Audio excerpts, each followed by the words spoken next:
ஒரு missed call கொடுத்தாலே பாஜக சேரலாம் அப்படின்னு விளம்பரம்லாம் பண்ணாங்க. ஆனா பாசிஸ்டுகள் கடைசியில தங்களுடைய சொந்த காலில் நிற்க முடியாம இன்னைக்கு சந்திரபாபு நாயுடு காலையும் நிதிஷ்குமாருடைய காலையும் பிடிச்சிக்கிட்டு ஆட்சியை நடத்திட்டு இருக்கிறாங்க.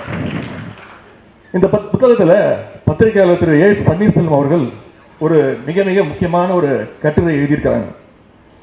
அதாவது பாஜகவோடு கூட்டணி வச்சு ஆதரிச்சு பல்வேறு கட்சிகளுடைய நிலைமை இன்னைக்கு என்னென்ன ஆயிருக்கு அப்படின்னு திறனாய்வு செஞ்சிருக்கிறார்.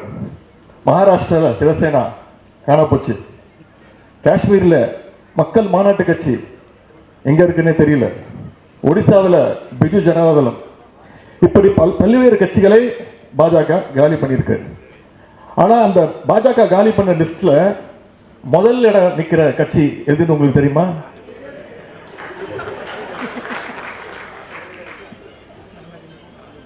எது?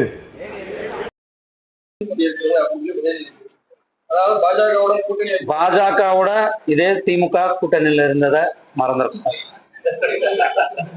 திராவிட முன்னேற்ற கழகம் பாரதிய ஜனதா கட்சி கூட கூட்டணியில இருந்து பல முக்கிய துறைகளை அவர்கள் நிர்வகித்தார்கள் என்றதை அவர் வரலாற்றை கொஞ்சம் படிச்சு பார்க்க வேண்டும்.